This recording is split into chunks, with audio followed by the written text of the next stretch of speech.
This is the current federal tax developments for the week of April the 26th, 2021. Current federal tax developments are brought to you by your state society of CPAs and by Kaplan Professional Education.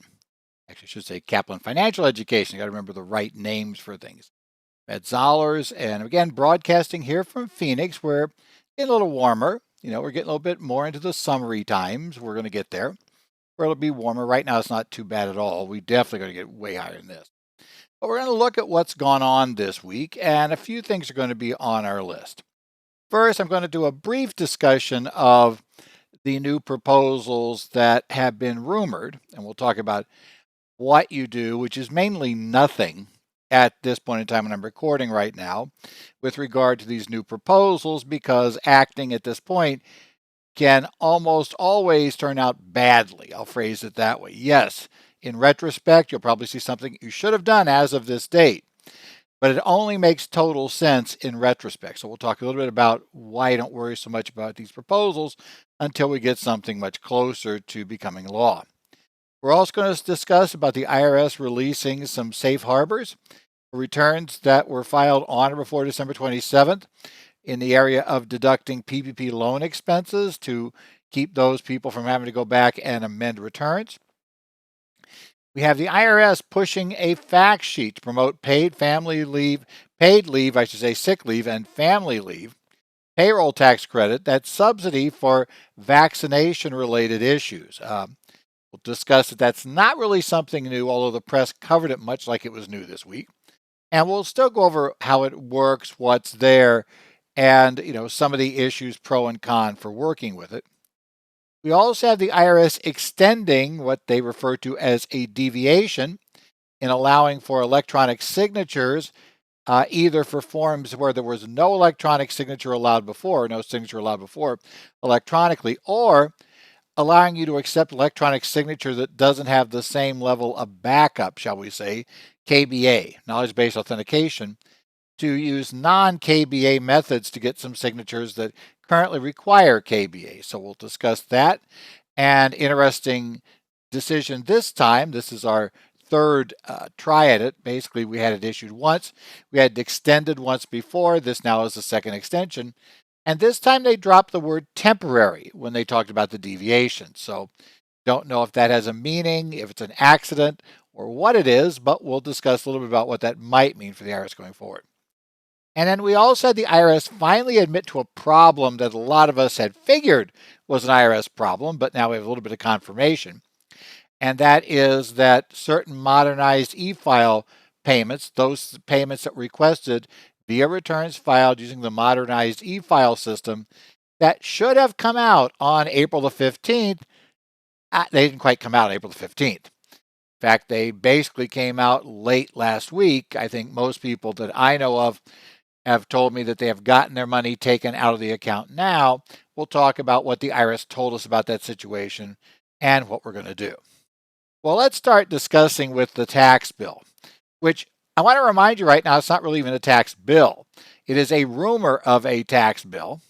And yes, we've been told that on the 28th of April, the president will outline his program, but that also probably means on the 28th of April, we still won't have actual text of a bill. We'll have a proposal, which will be nice, broad, big picture items without necessarily all the neat little details that we know are crucial when you deal with tax issues. But nevertheless, because of the press, we're getting a lot of client discussion. Reports in the press this week told the big news story was that the maximum capital gain rate could rise to 39.6% and still have the net investment income tax involved. That means that in certain places, the effective tax rate on a capital gain, if you're in certain states, if you're on the high end of this, would be over 50%. We also have that somehow buried in this is a $1 million test. That supposedly this top rate somehow affects, it appears. We're not sure what we're going to test 1 million against. You get different reports when you read different stories, whether it's 1 million of adjusted gross income, 1 million of taxable income, or 1 million of capital gains. But nevertheless, we're told there's going to be a $1 million cap of some sort. So there's going to be something along those lines. We don't know what that is.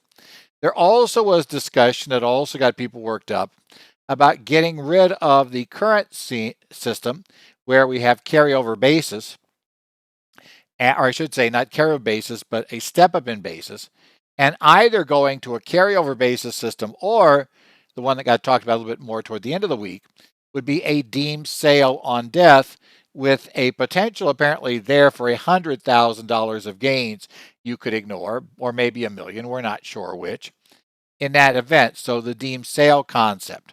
Now, I guess the good news about that is apparently we won't have a estate tax. They're not looking at changing that at the moment. But I don't know if that's good news if the gains are going to be taxed at the rates we're going to talk about here.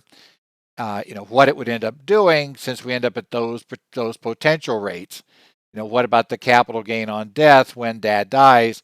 If dad has what's a potentially taxable estate, or at least one that would be taxable if we went back to a $3.5 million exclusion or whatever level we're looking at, getting a capital gain exclusion, well, capital gain tax immediately, that could be a fun problem. But the real thing to remember is all of this currently represents pure speculation. And all we have are these reports. Now, I know clients are going to tell you that they know this is going to happen, that it's guaranteed. It's amazing how they know. I know one thing I know about any legislative body is it's not guaranteed. I don't care what you think. Don't believe me? Repeal and replace. I keep going back to that.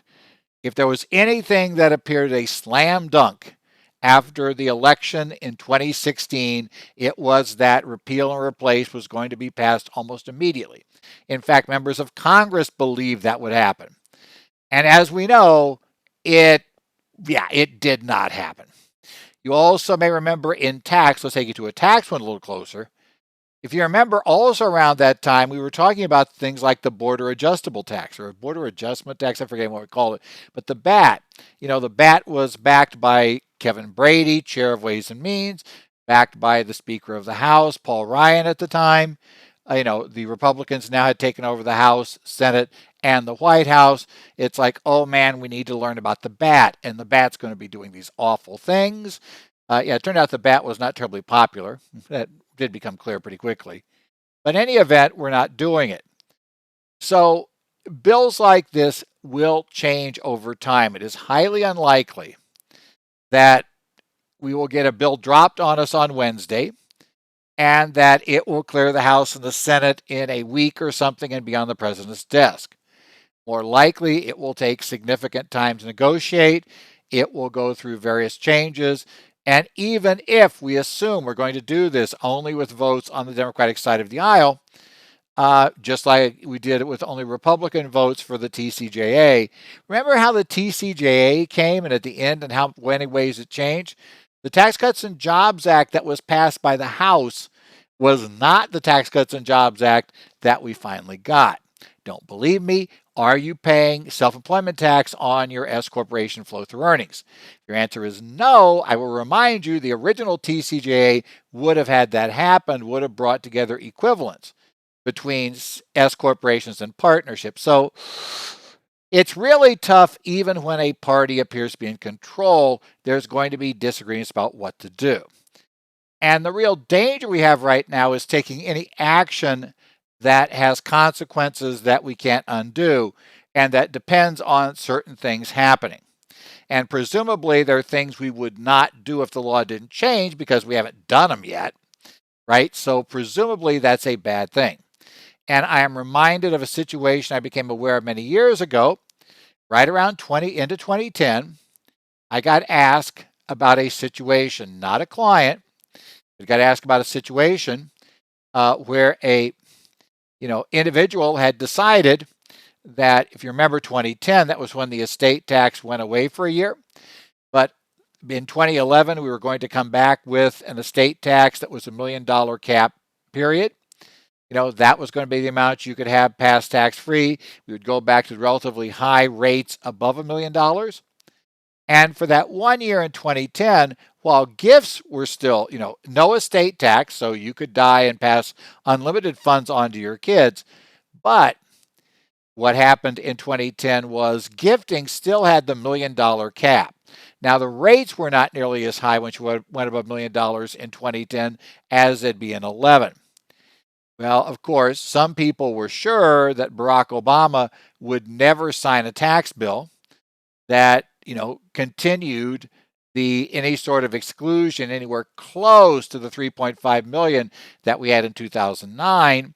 And it, in fact, would be down at $1 million. He just needs to do nothing. That's what's going to happen. In fact, he was in a lot better position to do that, right? He just needed to veto it, and as long as they couldn't get 2/3 in both houses to override him, it wasn't going to happen. So, it seemed like a sure thing. So Dad went and decided, had an estate about $4 million, decided that, okay, he'd already given away $1 million previously to the kids, so he maxed that out. He'd give away another $1 million. That would get rid of $1 million out of his estate and get the gift tax out of the estate. He was comfortable that he had enough to live on otherwise.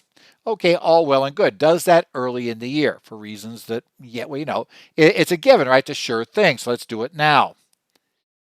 Turns out come December, Barack Obama signed a bill that gave us the $5 million lifetime exemption and gave us portability, right? And so we have never been near the $1 million limitation. And the problem was now in January, Dad would like to undo this gift. Well, you can't really undo it. And asked for the fix, I said, well, the only real fix, if you're going to talk about that as a fix, short of tax fraud, it seemed difficult to come up with a fix because you had already actually transferred all of this stuff to the kids. And it's clear you transferred it, and now you're going to go back and just pretend it never happened. Yeah, that's kind of a problem. So like I say, keep your eye on it. What I do think you want to do this week is obviously pay attention to what's announced on Wednesday. Certainly, if we get bill text, you start looking at it, but don't commit to it. Don't worry about that text being exactly what's going to happen. You need to be aware.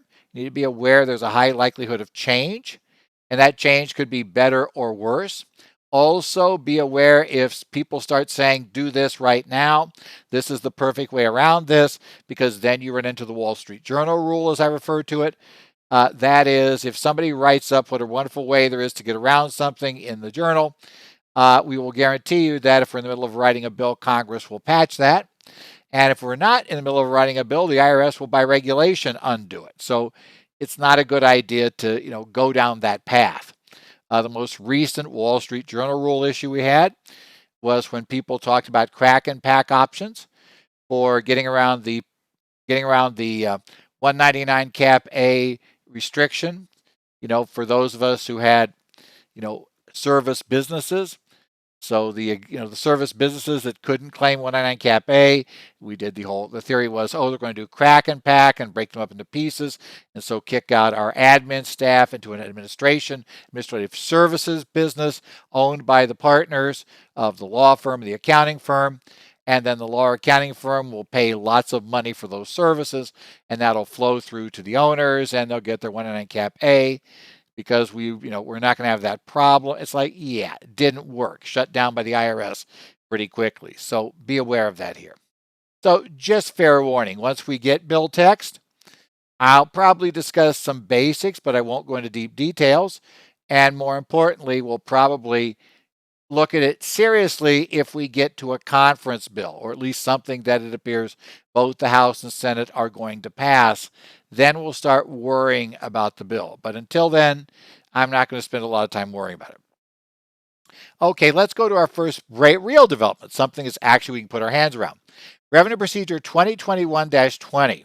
This came out on April the 22nd, and the IRS put together a safe harbor for those taxpayers who filed a tax return on or before December 27th, 2020, probably mainly fiscal year C corporations, right? You did that. The C corporation had gotten a Paycheck Protection Program loan, right? And you may remember we were told by former Treasury Secretary Mnuchin that Tax 101 said that if you got forgiven the debt and you got forgiveness if you used that money to, pay expenses, and the debt itself would be non-taxable, the forgiveness be non-taxable, well, then Tax 101 says you get no deduction for the expenses.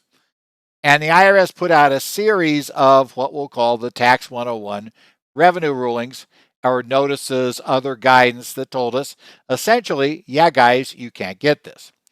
Now, you may remember that certain members of Congress were not happy. In fact, 3 of the 4 ranking members on the main tax writing committees in the House and Senate penned a letter specifically stating they were unhappy with this and they'd work to override it. And late in the year, on December 27th, we did finally get that reversal. Congress, in the COVID-related Tax Relief Act, said you get full forgiveness that we already had in the CARES Act, but that's non-taxable. But any expenses paid with the loan are fully deductible. IRS, keep your hands off this. So now we have a problem, though, because that's a retroactive provision. And the problem really was that obviously some people had already filed returns using the IRS guidance. They had already filed. So let's say you had a June 30 year end for your corporation. You had gotten a PPP loan early on. You had spent a number of those funds on things that could lead to forgiveness. You were expecting to get full forgiveness per the IRS eventual ruling. That meant that you were supposed to go ahead and treat those expenses as non-deductible. And let's say you were somebody who followed the IRS notices and you didn't deduct it. Well, now your problem is your return's wrong. And that's a bigger problem because the hitch is that you have to deduct things in the year in which the law allows the deduction. So if I didn't deduct those expenses June 30, 2020's return, I can't just normally pick them up on the June 30, 2021 return as a deduction when the IRS changed their mind because they weren't incurred in that year. However, the IRS has said because of this particular issue and because the returns were correct when filed, the IRS will now allow you to make an election to claim the deduction for those expenses in the following year, the immediate following year. Now, to do this, you do have to do a few things. First thing is you have to be what's called a covered taxpayer.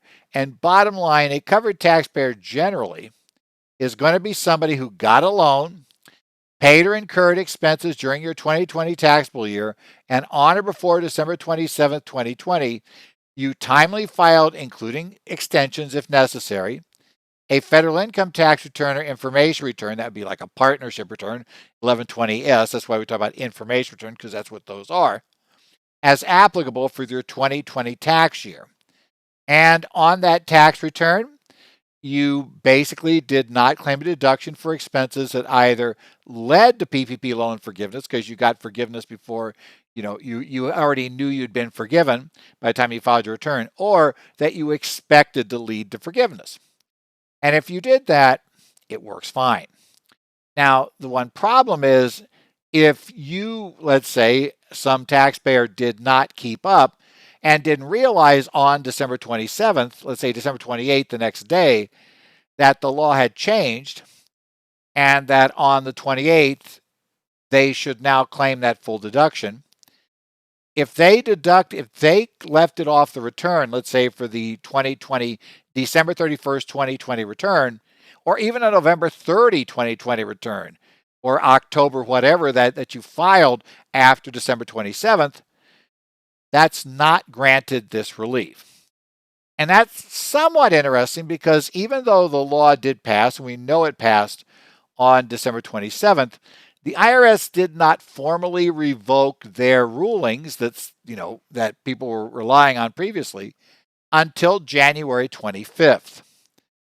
So the problem here is it appears the IRS believes that taxpayers and their advisors have a responsibility to understand when a law change takes place that you have to follow the law change, not previous IRS guidance if that guidance is contrary to the law.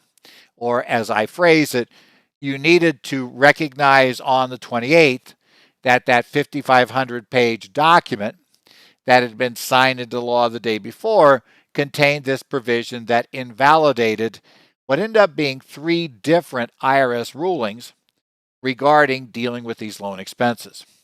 Now, the good news is if you're going to do this, Basically there are some things not covered and some of it makes sense. First thing is, and they feel they have to say this, I guess, for whatever reason. If, let's say, you became aware that Congress was going to allow that larger list of expenses, because there are various expenses we were able to add to our items that would get us forgiveness, like those, supply expenses that could count, other things that were involved that were allowable, those, COVID protection, personal protective equipment expenses, etc. They're saying if you didn't deduct those, you're not covered by this because those did not become part of the PPP loan forgiveness until the same day you were told that you're going to be allowed to deduct them. So none of that works. As well, don't try to do this if you excluded things related to a PPP2 loan, which seems kind of obvious because you couldn't get a PPP2 loan until after December 27th, until actually sometime in January. So they do feel the need to say that. I think that's kind of obvious. And the IRS can still challenge whether you qualified for the safe harbor and obviously challenge the expenses in question. They're not giving that up. And you can't say, nope, can't challenge them because they're really the prior year. You're not going to let you do that. Now, if you want to make this election, you make it with the return for the year following the year that ended in 2020 when you didn't claim the deduction. So it's immediate following return. You're going to attach a statement to the return that must be titled Revenue Procedure 2021-20 Statement. And if you're electronically filing, they give us a specific file name for the attachment.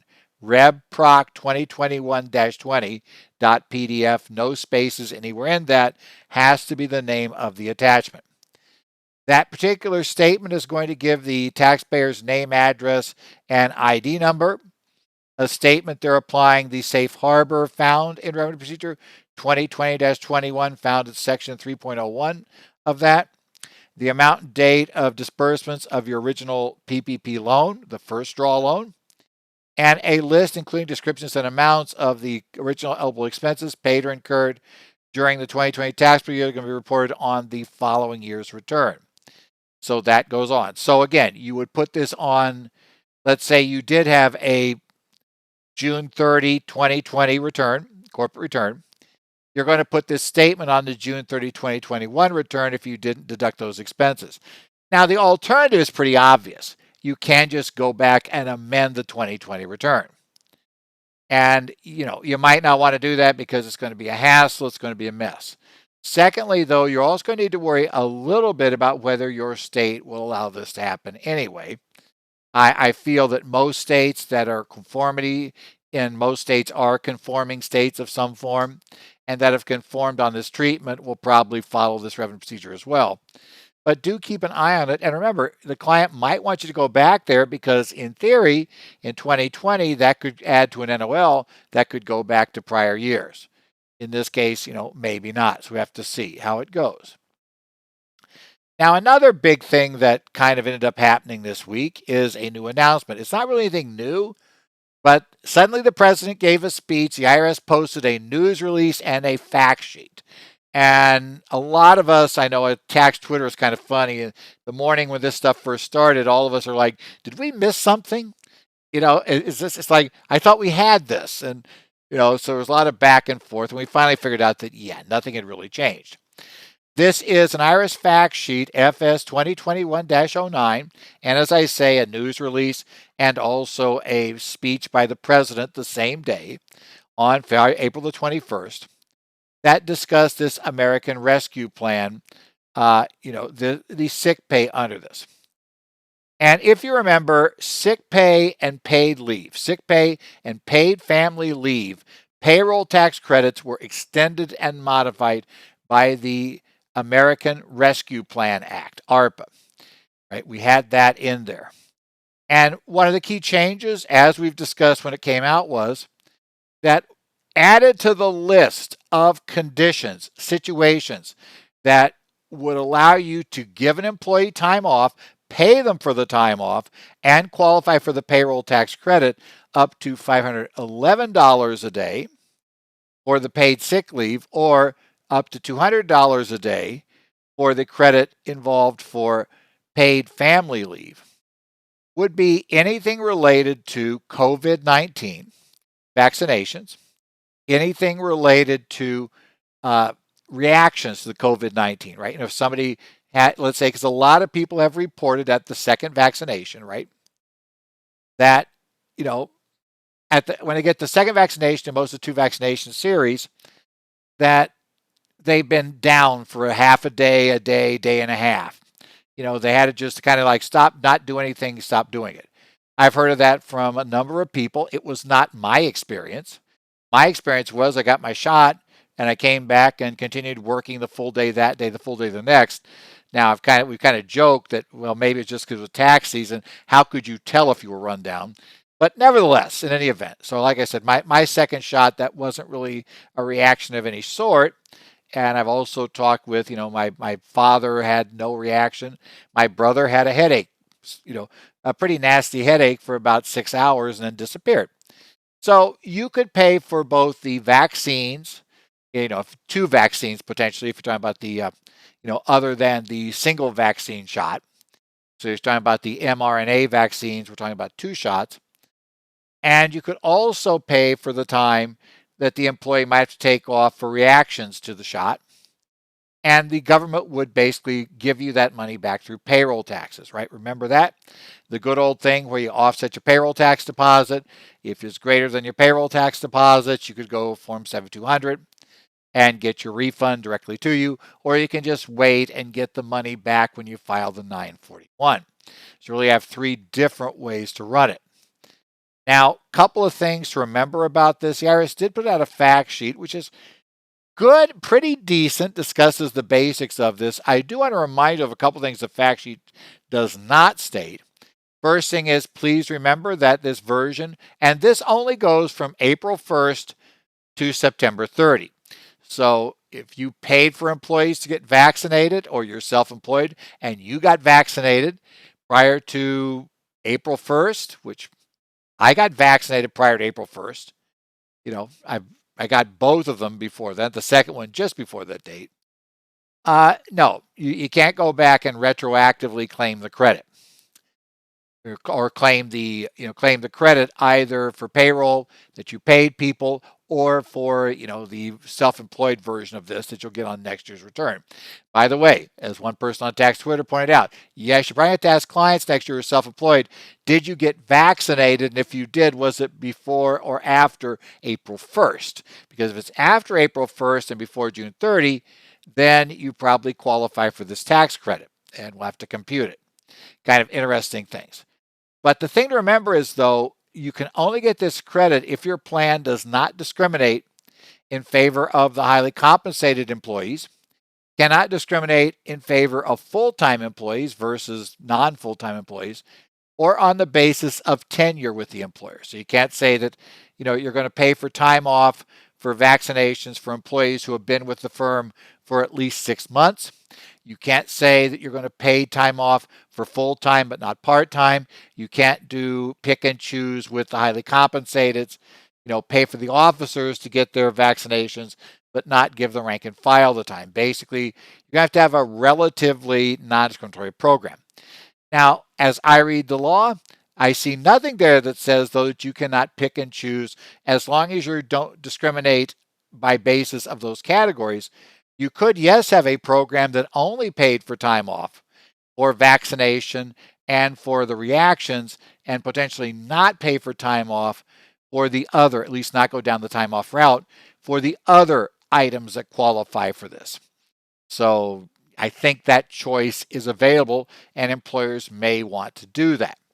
Obviously, the key reason why they were doing it, I think that everybody knows, is this past week we hit the peak, and now the number of vaccines being administered per week is going down, not because of lack of supply, but because of reduction of demand. There just aren't as many people going out to get it now, and this is a way they're going to try to encourage people who weren't really motivated.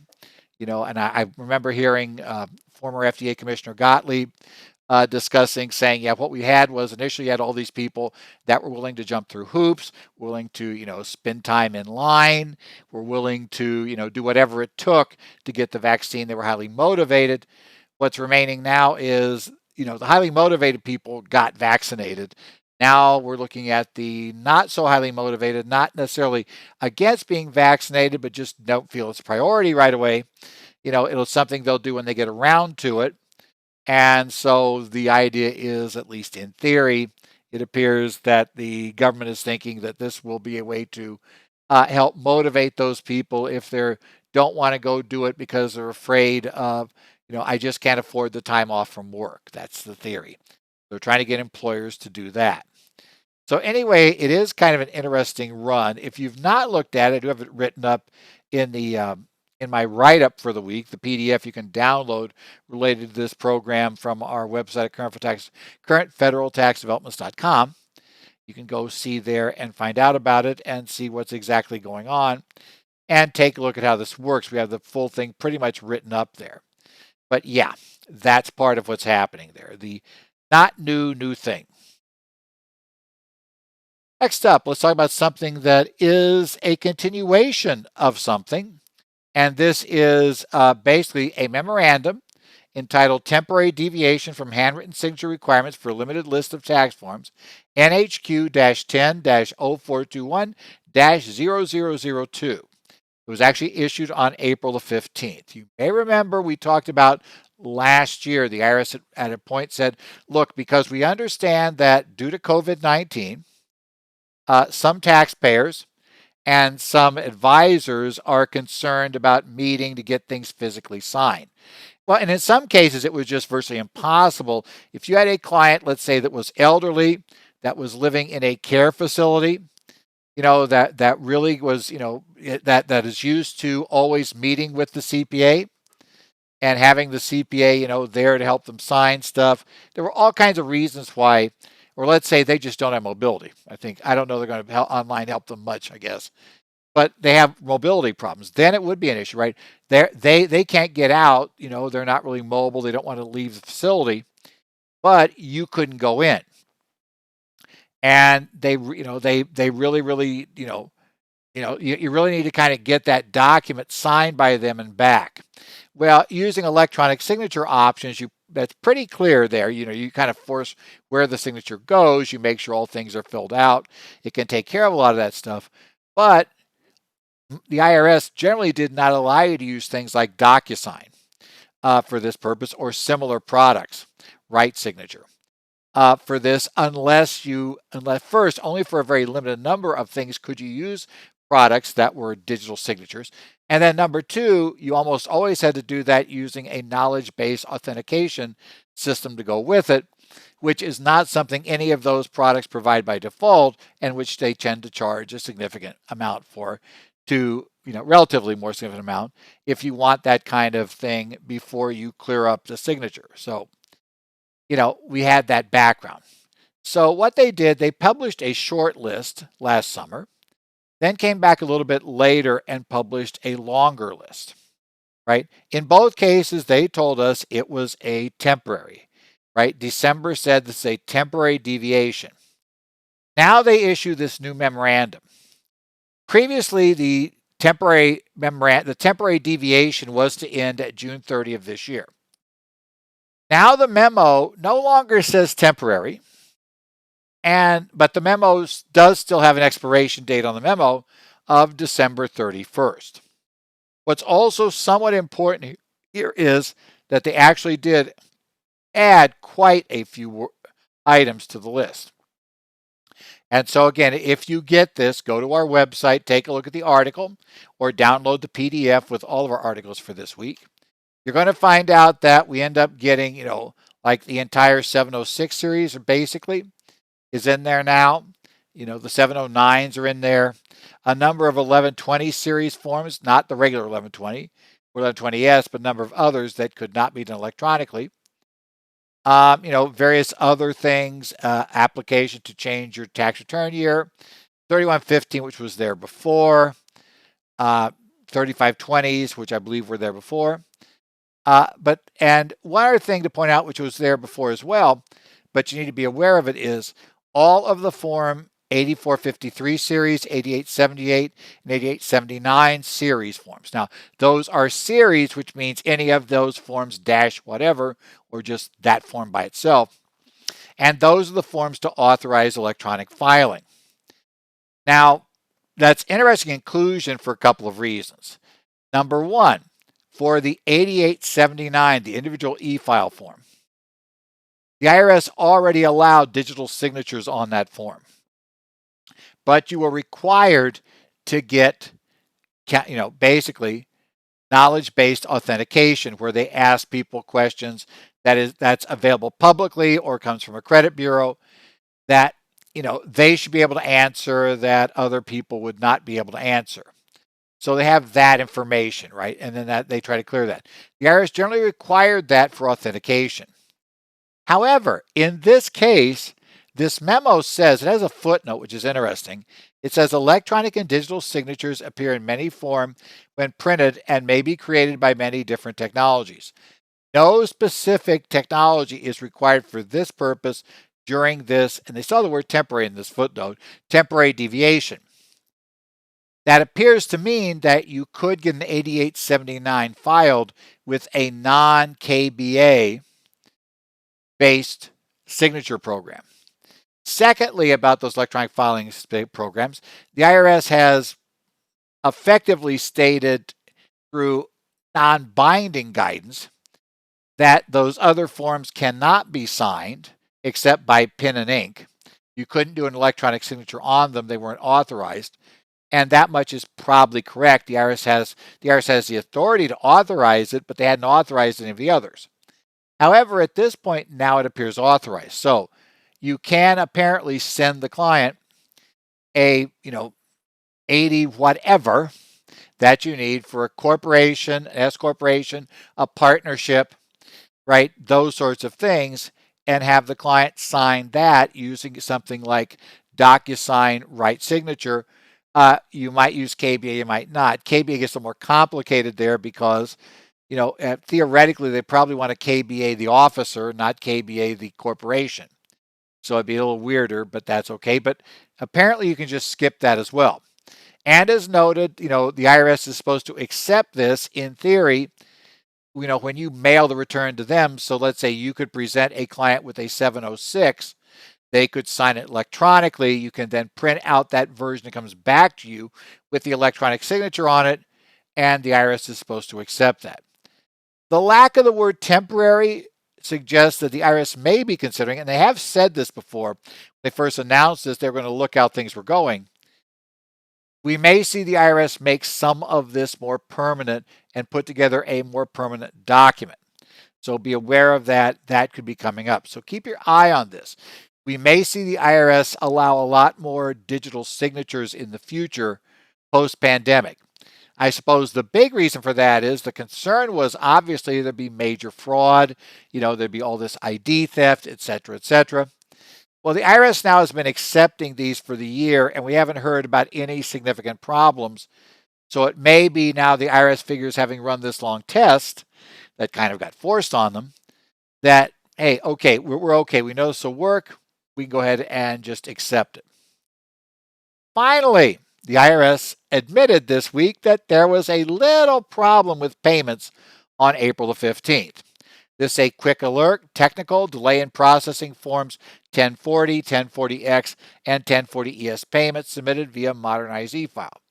And this was a statement on the IRS's website in their quick alert section, which you decided to get this emailed. You may never have seen it, but it came up on April the 22nd that they had this come up. A lot of us had clients that noticed that withdrawals that were supposed to take place on April the 15th did not. Why were they going to have money come out April the 15th? Well, it might have been they filed their return early in tax season and took the automatic withdrawal because you told them, yeah, you do this, it'll come out April the 15th. And as we all know, just like last year when Congress kicked back the dates, IRS could not automatically move those dates back. All you could do is cancel that and then pay going to the IRS Direct Pay website or pay with a voucher through the mail, which is really going to be risky, but you can try it. But they couldn't have any way to reschedule that payment. So I think we probably all had a few clients who had filed returns early in the year, had balances due, and were sitting there expecting the balances, the amounts to be pulled out on April the 15th. And then they weren't. Other clients may have had you schedule their 4-quarter estimates. And even if their payment for the 1040 was now scheduled to come out on May the 17th, as we all know, the estimated tax payment was due on April 15th. Well, those payments didn't come out. That caused a lot of concern. I know I had a client that was very concerned that maybe she should go ahead and pay, send more money at them. I said, no, it's probably not a good idea. This is clearly their glitch because I've been seeing it all across the country. People running different tax software, people doing different things. So I would hold up and wait and see what comes of this. A week later, April the 22nd, the IRS finally posted this admission they have a problem. Right? At that date, they said, yeah, we got a problem. And what they say was that we identified a delay in processing Form 1040 balance due, Form 1040X amended, and Form 1040ES estimated tax payment requests submitted via modernized e-file. The issue has been resolved and pending payments were being processed. They also made clear that the clients will get credit for having paid on April 15th. So clients who are concerned their payments would be late, they'll be penalized. No, the IRS are going to make that based on the requested date. They also strongly suggest you do not send additional money in. And in fact, the reason they do that is because there's really no way to easily get the money back until the IRS eventually processes it as an overpayment. And if it was for the estimates for 2021, it won't be an overpayment until the 2021 return. So the best you could do in that case would be to reduce the second estimate if you end up paying two firsts. And so, yeah, they're saying really don't do that. They did say if you had started another payment, you could try to call to cancel, but yeah, that's like I understand, but I think it's going to be very rare. Most cases, people would have gone used direct pay and would have paid through that mechanism. I guess theoretically this could have been restarted through the MEF in some way. I'm not sure how, but apparently they're a little concerned. If you did that, they gave you a method where you could cancel as long as you did so 2 days before the money is supposed to come out. Of course, clients all being worried that they were late and they're going to be charged, this hefty penalty for every day they're late. They probably weren't scheduling payments, so it would be 2 days out. So in any event, that should be taken care of now. You are going to get credited on the original date. And again, do not have clients pay again. My take is today, I've heard from all the clients that I had talked to, and they have all told me that, yeah, it came out. Late this past week, it came out. So it's there. Make a note of it. Now, I will tell you, I have seen scattered reports of a problem with one particular tax vendor. I will not mention the name simply because I haven't seen enough to confirm. And what I'm seeing is a little different sources. But there may be a problem with one vendor, and I believe they sent out an email, at least some sort of notice to their customers about it, where they apparently had their own foul up. And you may find that a payment scheduled for April 15th just now has never been scheduled. If it was scheduled in certain time frames, and that money's not coming out, that appears to be unrelated to this problem, but it will look like this problem. Both of them as the money didn't come out. So just be aware of that. You might want to check with your tax vendor. If the money's not come out, I might check with the vendor now and make sure I don't have any problem. Again, and if you're with that vendor, you probably know who you are. I would just say in that case, I'm just saying keep your eye on that though. There is that report out there that's going on. And again, I don't know about how detailed it was. I do know they saw some reports where it only mattered if you'd done it during a very narrow time frame, requested the payment. So yeah, one of those odd things. So this has been current federal tax developments for the week of April the 27th of 2021. Remember the right years these days. Again, so we're heading into getting close. It's going to be the last week of April. And then we're going to go to our new tax day. Last year it was July. This year, May. We get a different tax day every year. But in any event, we'll take a look. We'll see what comes up. If we get actual bill text, I may mention whatever the president talks about on Wednesday next week, but I have a feeling I'm probably going to decide it's not worth digging into until we get a lot closer to being passed. I think there's a lot of hurdles to clear, and I'm not sure how easily they'll clear them. So I know traditionally I just don't get too excited about bills until we get to final bills. Sometimes I don't have much choice. Sometimes we do it.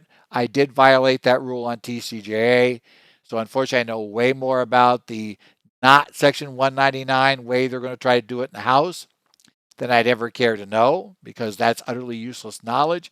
Just about as useful as knowing how the bat was going to work, which I also got into because, they were talking a lot about the bat. So, you started looking at it. Yeah, it'll be worthless knowledge.